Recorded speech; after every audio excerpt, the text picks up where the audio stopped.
اگر ہم اپنے بارے میں جاننا چاہیں کہ ہم یہاں کیوں ہیں اور ہمیں یہاں کیا کرنا ہے، تو سب سے پہلی بات، اس دنیا میں جو بھی کچھ ہے بغیر مقصد کے تو نہیں ہو سکتا میرے بھائیوں۔ جو بھی اس دنیا میں جو بھی کچھ ہے اس کا مقصد ہے، وہ ہمارا مقصد یہی ہے کہ اللہ رب العالمین نے ہمیں اس دنیا میں پیدا کیا ہے خالص اپنی عبادت کے لیے۔ تو ہم اللہ رب العالمین کی عبادت کریں اور سوچیں کہ ہمارا رب کیا چاہتا ہے ہم سے، اور ہم وہ کام کریں جس سے ہمارا اللہ سے تعلقات مضبوطی سے جڑ جائے، اور ہم کوشش کریں کہ گناہوں سے بچے رہیں، کیونکہ گناہ وہ ہے جو انسان کے دلوں میں کھٹکتا ہو اور اسے برا لگے۔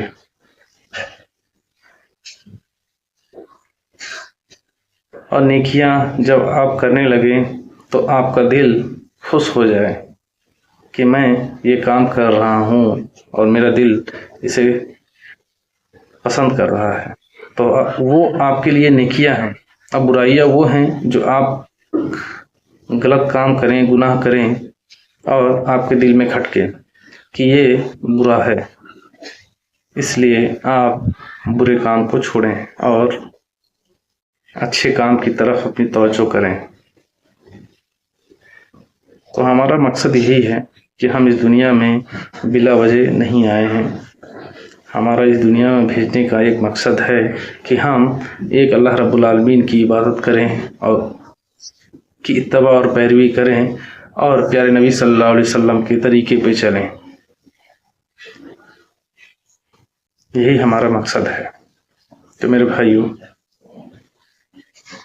آپ اپنا تعلقات اللہ رب العالمین سے مضبوطی سے جوڑیں،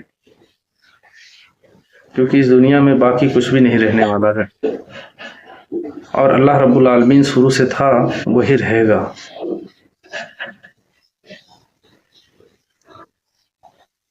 اگر ہم اللہ کی بات نہ مانیں تو نقصان کس کا ہے؟ اس میں ہمارا، اس میں اللہ رب العالمین کا نقصان نہیں ہے، لیکن اگر ہم اللہ کی بات مانیں گے تو ہمارے درجات بلند ہو جاتے ہیں فرشتوں سے بھی زیادہ، کیونکہ اللہ نے کہا ہے کہ انسان افضل ہے۔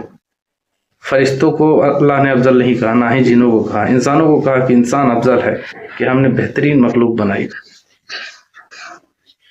کیونکہ ہمارے اندر اچھائیاں بھی ہیں، ہم برائیاں بھی ہیں۔ آپ دیکھیں گے کہ ہمارے پاس چوائس ہے، آپشن، اگر ہم چاہیں تو اچھائیاں بھی چن سکتے ہیں اور برائیاں بھی چن سکتے ہیں۔ دو طرح کے راستے ہیں ہمارے پاس، ایک اچھا اور دوسرا برا، اور چننا ہمیں ہے کہ ہم کون سا راستہ اختیار کرنا چاہتے ہیں۔ اگر ہم برائیوں کے راستے پہ چلیں گے تو نقصان کس کا ہے؟ ہمارا ہے۔ اگر ہم اچھائیوں کے راستے پہ چلیں گے کہ ہم ایک اچھے انسان بن کے رہیں، لوگوں کے ساتھ اچھا سلوک کریں، لوگوں کے ساتھ چھل کپٹ نہ کریں، لوگوں کو دھوکہ نہ دیں، لوگوں سے بیماریاں نہ کریں، لوگوں کا مال ناحق نہ کھائیں، کسی غریب کا یا کسی یتیم کا مال نہ کھائیں، ہم لوگوں پہ ظلم نہ کریں۔ تو یہ ساری چیزیں ہیں میرے بھائی جو ہمیں سمجھنا ہے، اور میں اپنی بات ختم کرتا ہوں۔ وآخر دعوانا الحمدللہ رب العالمین۔